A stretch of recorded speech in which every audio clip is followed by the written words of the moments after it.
नमस्कार दोस्तों, स्वागत है आपका। इस वीडियो में बात करेंगे, क्या हम लोग इम्प्लीमेंट करेंगे रिडक्ट हमारे टू डू लिस्ट में।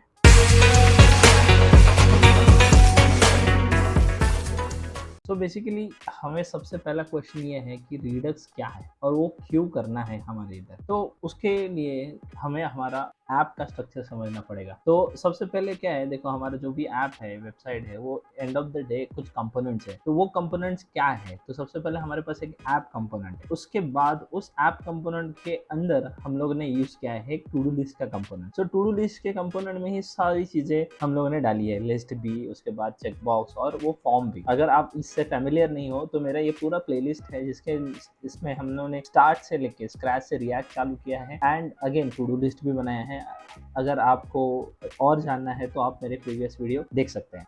अभी बेसिकली करना क्या है या फिर यूजुअली होता क्या है कि ये जो टू डू लिस्ट है हम लोग सब एक ही कंपोनेंट के अंदर तो नहीं रख सकते। तो इसके लिए हम क्या करने वाले हैं कि एक सेपरेट कंपोनेंट यहाँ पे बनाने वाले हैं। तो लिस्ट अलग और उसका जो फॉर्म है वो फॉर्म अलग। तो ये जो फॉर्म है, जब आपको फॉर्म से टू डू लिस्ट में अगर कोई भी स्टेट पास करनी है तो वो रिएक्ट में पॉसिबल नहीं होता, क्योंकि react one way data binding को सपोर्ट करता है। तो इसी प्रॉब्लम का सॉल्यूशन है हमारा रिडक्ट। और इसको अगर हम लोग टेक्निकल एस्पेक्ट्स में बात करें तो इसे एक प्रॉप ड्रिलिंग का इशू भी कहा जाता है। तो प्रॉप ड्रिलिंग मतलब क्या होती है कि हमेशा जब भी ऐसा कोई सिचुएशन हो, अगर आपको कंपोनेंट टू कंपोनेंट अगर स्टेट पास कर दिया है इन प्लेन रिएक्ट, तो हमें क्या करना पड़ता है कि जो भी लॉजिक है, सारा का सारा लॉजिक आपके पेरेंट कंपोनेंट में लेना पड़ता है एंड उसके बाद वो पेरेंट कंपोनेंट से जो भी स्टेट या फंक्शंस, जो भी सारी चीजें हैं, वो आपको आपके पेरेंट कंपोनेंट से अंदर, यानी कि आपके जो भी कंपोनेंट्स है, चाइल्ड कंपोनेंट है, वहां पे प्रॉप्स के थ्रू भेजना होता है। तो इस हिसाब से वो सारी चीजें अवेलेबल हो जाती है एंड आपका जो एप्लीकेशन है वो सही से चलता है।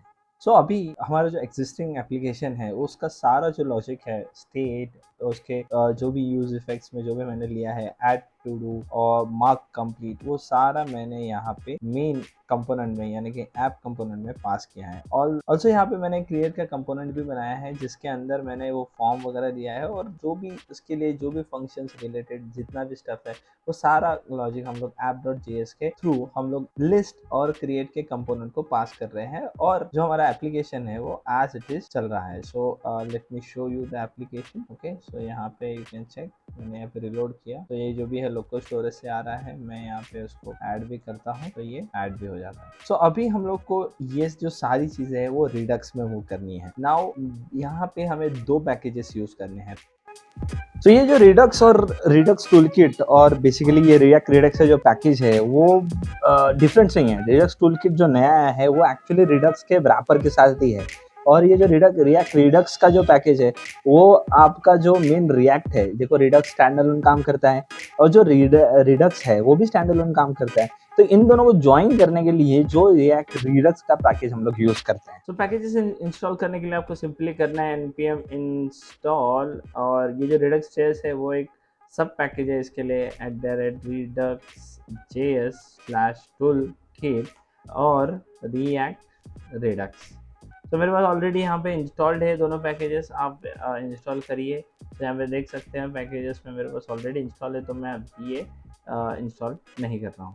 तो रिडक्स काम कैसे करते हैं, तो रिडक्स हमारे रिएक्ट के ऐप के ऊपर एक रैपर बनाता है, जिसके अंदर हमको एक स्टोर बना के देता है, जिसके एक्चुअली सारे एक्शन और लॉजिक हम लोग रिड्यूसर्स में लिखते हैं। तो एक अलग ही तरीके का ये उनका स्ट्रक्चर है, मैं आपको एक्सप्लेन करता हूँ एग्जांपल के थ्रू। तो बेसिकली रिएक्ट अभी हम लोग जो स्टेट्स वगैरह है वो हमारे कंपोनेंट्स में नहीं बनाएंगे, हम लोग वो बनाएंगे कहाँ पे, स्टोर में, और वो स्टोर से जो भी स्टेट्स है वो एक्सेस करेंगे हमारे कंपोनेंट में, और ऑफकोर्स अपडेट भी करने होंगे तो हम लोग एक एक्शन डिस्पैच करेंगे जिसका पूरा का पूरा लॉजिक जो है वो रिड्यूसर के अंदर लिखेंगे।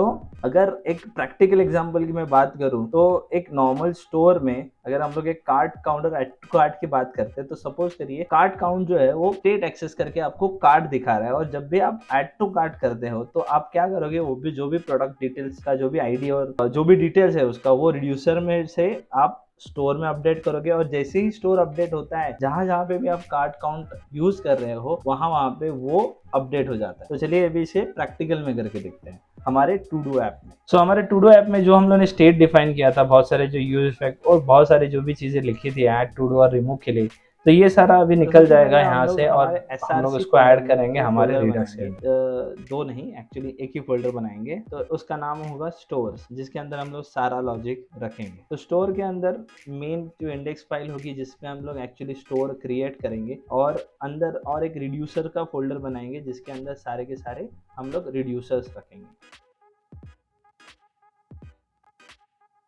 तो सबसे पहले हम लोग एक कॉन्फ़िग स्टोर इंपोर्ट करेंगे Redux.js टूल किट से, और फिर हम लोग देखो स्टोर जो है उसे बनाने के लिए रिड्यूसर्स चाहिए रहते हैं, वो भी हम लोग आगे बनाएंगे। लेकिन सबसे पहले हम लोग एक हमारा जो स्टोर है वो कॉन्फ़िगर कर ले। तो एक हम लोग वेरिएबल बनाएंगे जिसके अंदर सिंपली हम लोग कॉन्फ़िग स्टोर का फंक्शन कॉल करेंगे विथ एन ऑब्जेक्ट ऑप्शन। तो इसमें एक पहला जो हम लोग ऑप्शन यूज करने वाले हैं वो है रिड्यूसर। तो रिड्यूसर्स में हम लोग को कौन सा रिड्यूसर चाहिए, तो रिड्यूसर्स में मल्टीपल रिड्यूसर्स आते हैं। तो अगर हम लोग को सपोज करिए एक टू डू के लिए अभी बना रहे हैं, आगे जाके सपोज प्रोडक्ट हो गया, कैटेगरी हो गई, तो हम लोग अलग अलग टाइप के रिड्यूसर्स बनाएंगे। तो फिलहाल के लिए मैं एक यहाँ पे टू डू ले रहा हूँ। तो ये टू डू एक की है जिससे मैं एक्चुअली एक्सेस करूंगा। तो आप धीरे धीरे वीडियो में आगे बढ़ोगे वैसे तो समझ में आएगा। तो इसे हमें एक रिड्यूसर देना है। तो रिड्यूसर्स के लिए अभी मैं उसका नाम दे रहा हूँ टू डू रिड्यूसर। तो ये जो टू डू रिड्यूसर है वो हमारे स्टोर फोल्डर में ही हम लोग बनाएंगे यहाँ पे। तो आप देख सकते हो रिड्यूसर्स का मैंने एक फोल्डर बना दिया है, वैसे यहाँ पे मैं टू डू जेएस बना लेता हूँ। और ये जो टू डू रिड्यूसर है वो उसे हमें इम्पोर्ट भी कर लेता हूँ ऊपर। और होने के बाद ये जो मेरा स्टोर का सारी चीजें होने के बाद मैं इसे एक्सपोर्ट कर दूंगा, तो मैं इसे अलग अलग जगह पे एक्सेस कर पाऊंगा। सो यहाँ पे अभी हम लोगों ने स्टोर बना दिया है। अभी उसको हम लोग रैप करेंगे index.js में सबसे पहले, और बाद में जाके हम लोग रिड्यूसर्स बना। हमारा जो इंडेक्स फाइल है, जो हमारा जो एक्चुअल मेन कंपोनेंट होता है ऐप, तो वहाँ पे हम लोग को सबसे पहला हमारे रिएक्ट रिडक्स से एक प्रोवाइडर इंपोर्ट करना पड़ता है। ये प्रोवाइडर बेसिकली हमारा जो स्टोर है वो हमारे एप्लीकेशन को पूरे स्टेट सप्लाई करेगा। तो यहाँ पे मैंने वो स्टोर भी इंपोर्ट कर लिया जो हम लोगों ने स्टोर बनाया था। अभी सिंपली ये जो प्रोवाइडर का कंपोनेंट है वो हम लोग रैप कर लेंगे हमारा ऐप, और उसके अंदर स्टोर एट्रीब्यूट में या यू कहे प्रॉप्स के अंदर हम लोग भेजेंगे हमारा पूरा का पूरा स्टोर। तो इस हिसाब से हमारे ऐप के अंदर पूरे के पूरे जो स्टेट्स जो हम लोग यहाँ पे रिड्यूसर्स में जो हम लोग बना रहे हैं टू डू, वो आपको मिलना चालू हो जाएगा। तो चलिए हमारा रिड्यूसर्स बनाते हैं। तो सबसे पहले हमें रिड्यूसर के लिए अभी ये जो रिडक्स टूलकिट का जो पैकेज है इसमें हम लोग अलग तरीके से करते हैं। बेसिकली इसका जो रैपर है वो एक्चुअल जो मेन रिडक्स पैकेज है वही है। तो इसमें से हम लोग क्रिएट स्लाइस पहले इंपोर्ट कर लेते हैं। हम लोग अभी ये जो एक्शंस रिड्यूसर्स हम लोग अलग अलग फाइल बनाते थे पहले, अभी वो है नहीं। मैंने इसके ऊपर एक डिटेल वीडियो भी बनाया, आप चेकआउट कर सकते हो, difference between the old way and the new way. तो यहाँ पे सबसे पहले हम लोग एक क्रिएट स्लाइस जो हम लोग ने किया है, एक वेरिएबल बनाएंगे टू डू स्लाइस। अलग अलग स्लाइस के वेरिएबल्स भी आप बना सकते हो। तो यहाँ पे सबसे पहले हम लोग क्या करेंगे, क्रिएट स्लाइस बनाएंगे, जो मेथड है उसे कॉल करेंगे, एंड उसके बाद उसके अंदर एक ऑब्जेक्ट जाता है एज इन सेटिंग। तो उससे पहले उसका जो पहला जो की है that is called as a name. तो अब ये आप नेम दे सकते हो, एंड ऐसा कोई रूल नहीं है तो इसका नेम और स्टोर का नेम मैच होना चाहिए। तो ये कोई भी रैंडम हो सकता है। तो ये जो नेम है वो आप आपके स्लाइस को नेम देते हो, जो आगे जाके आप एक्सेस करके चेक भी कर सकते हो। उसके बाद आता है इनिशियल स्टेट। तो जैसे हमारा टू डू ऐप में जो हम लोग यूज स्टेट कर रहे थे इनिशियल स्टेप में, वैसे हम लोग यहाँ पे भी करेंगे एक मेन ऑब्जेक्ट जिसके अंदर लिस्ट और कुछ बेसिकली टू डू और उसका स्टेटस, और उसके बाद उसके अंदर इनपुट जो कि हम लोग फॉर्म का जो इनपुट है वो स्टोर करते हैं, और जब भी आप हम लोग ऐड करते हैं टू डू, ये इनपुट यूज करके हम लोग उसे ऐड करेंगे। बाद आता है रिड्यूसर्स का ऑब्जेक्ट। तो reducers are nothing but your actions. तो जो हम लोग फंक्शन कॉल कर रहे थे add to do, remove to do, mark complete, और जो इनपुट पे भी हम लोग जो स्टेट सेट कर रहे थे वो सारा का सारा चीज हम लोग यहाँ पे करें। तो यहाँ पे सबसे पहले मैंने एक फंक्शन बना दिया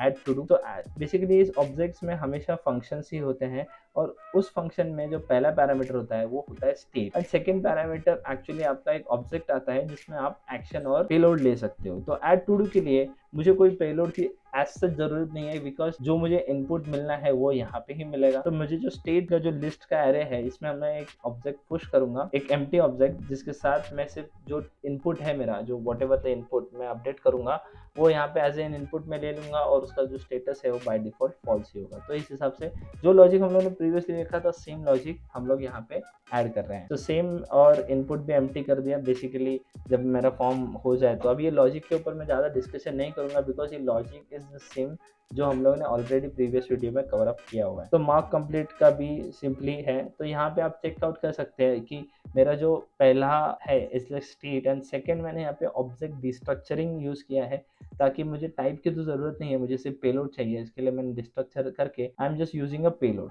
तो पेलोड हमेशा अलग अलग हो सकता है। तो यहाँ पे मार्क कंप्लीट में मैं पेलोड मेरी जो करंट लिस्ट की जो इंडेक्स है वो भेजूंगा यहाँ पे, और जो स्टेटस है वो अपडेट करूंगा। तो यहाँ पे देखिए जैसे ही मुझे सेट इनपुट करना है तो इसका पेलोड अलग है। तो इस पेलोड में मैं कोई इंडेक्स नहीं एक्सपेक्ट कर रहा हूँ, इस पेलोड में मैं डायरेक्टली वो स्ट्रिंग एक्सपेक्ट करूंगा जो कि हम लोग लिखते हैं। ये होने के बाद सबसे पहले मैं यहाँ पे हम हमारे जो एक्शंस है जो हमें डिस्पैच करने हैं वो उसे पहले एक्सपोर्ट कर लेते हैं। तो जितने भी मार्क कंप्लीट है ये यहाँ से भी डिस्ट्रक्चर किया हुआ है जो कि हमें ये टू डू स्लाइस के एक्शंस में मिलता है। तो बेसिकली टू डू स्लाइस में हमें क्या क्या मिलता है, तो हमें एक्शंस मिलते हैं, case reducers, name and reducer. तो बेसिकली यहाँ पे मैंने एक जो एक्शंस है वो यहाँ पे कर दिया है। तो उसके बाद हम लोग एक रिड्यूसर को भी एक्सपोर्ट करेंगे। तो एक्सपोर्ट डिफॉल्ट जो हमारा टू डू स्लाइस है, to do slice dot reducer, तो यहाँ पे सारा का सारे रिड्यूसर्स आ जाएंगे। तो यहाँ पे सबसे पहले हमें जो रिएक्ट रिडक्स का जो पैकेज है यहाँ पे हम लोग दो हुक्स यूज करेंगे, जिसमें एक आता है यूज सिलेक्टर। यूज सिलेक्टर जो हम लोग जो स्टोर है उसका जो स्टेट है वो एक्सेस कर सकते हैं। तो पहले हम लोग एक वेरिएबल डिफाइन करेंगे और बेसिकली यूज सिलेक्टर का हुक यूज करेंगे। अभी ये यूज सिलेक्टर का हुक आपको पूरा का पूरा स्टोर आपको रिटर्न कर सकता है। तो हमें पूरा का पूरा स्टोर नहीं चाहिए, हमें सिर्फ और सिर्फ ये जो सिलेक्टर्स है जो हम लोगों ने स्टोर में डाला था, जो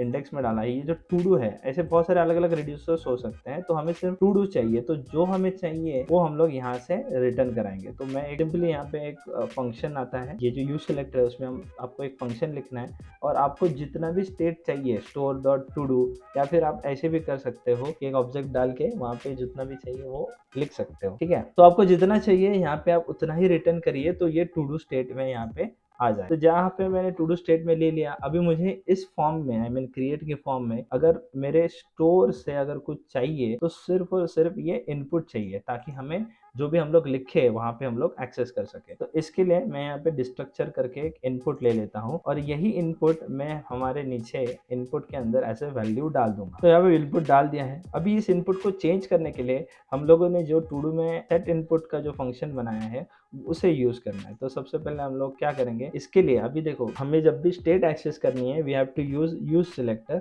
और जब भी हमें एक एक्शन डिस्पैच करने तो हमें यूज करना है यूज डिस्पैच। तो यूज डिस्पैच से क्या होता है कि हम लोग जो भी एक्शंस बनाते हैं वो यहाँ से हम लोग डिस्पैच कर सकते हैं। तो यूज डिस्पैच हमें एक्चुअली करना है, लेकिन हमें कौन सा डिस्पैच करना है वो पहले इंपोर्ट कर लेते हैं। तो हमें क्या क्या डिस्पैच करना है, सेट इनपुट, और जब हम लोग बटन पे क्लिक करेंगे तो हमें ऐड टू डी भी करना है। तो वो दोनों भी यहाँ पे इंपोर्ट कर लेते हैं फ्रॉम जो रिड्यूसर हम लोगों ने एक्सपोर्ट किया था यहाँ पे। उसके बाद हमें सिंपली जो यूज डिस्पैच है एक हम लोग फंक्शन बना लेंगे। एक्चुअली जो डायरेक्टली हम लोग यूज डिस्पैच यूज नहीं कर सकते, हमें उसे किसी वेरिएबल में यूज करना पड़ेगा। फिर नाउ हम लोग इस डिस्पैच के थ्रू हम लोग फंक्शन कॉल कर सकते हैं। तो यहाँ पे सिंपली अभी हमें क्या करना है, इनपुट का जो टारगेट वैल्यू आता है वो पास करना है। इसके लिए मैं डिस्पैच कर रहा हूँ सेट इनपुट, जिसके अंदर मैं सेट करूंगा event dot target dot value, which is what ever I am typing in that input, वो मैं यहाँ से भेजूंगा एज इन सेट इनपुट को पेलोड। तो ये जो सेट इनपुट का जो पेलोड है वो यहाँ पे मिलना चालू हो जाएगा और हमारा जो स्टेट है वो एज ए इनपुट अपडेट हो जाएगा। तो यहाँ पे मैं अपडेट करता हूँ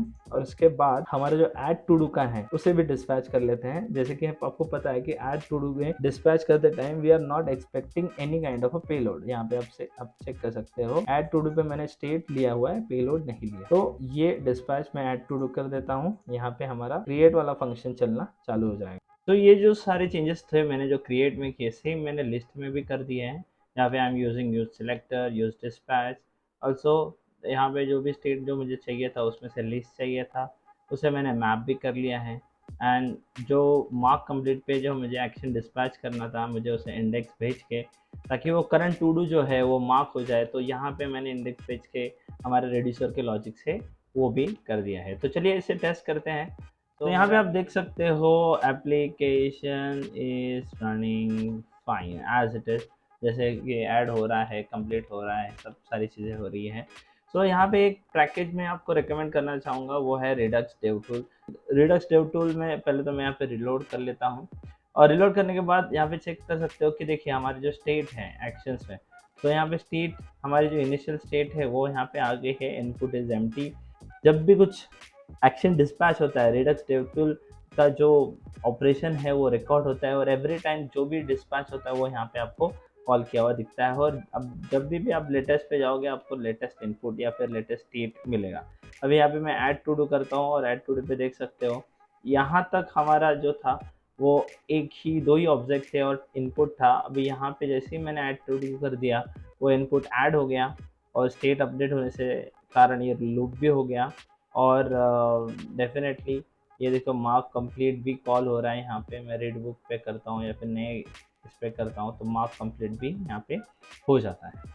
आशा करता हूँ दोस्तों आपको ये वीडियो पसंद आया होगा। अगर आया है तो एक लाइक कर दीजिए और शेयर करिए अपने दोस्तों के साथ जो अभी भी नए-नए रिडक्स सीखना चालू कर रहे हैं।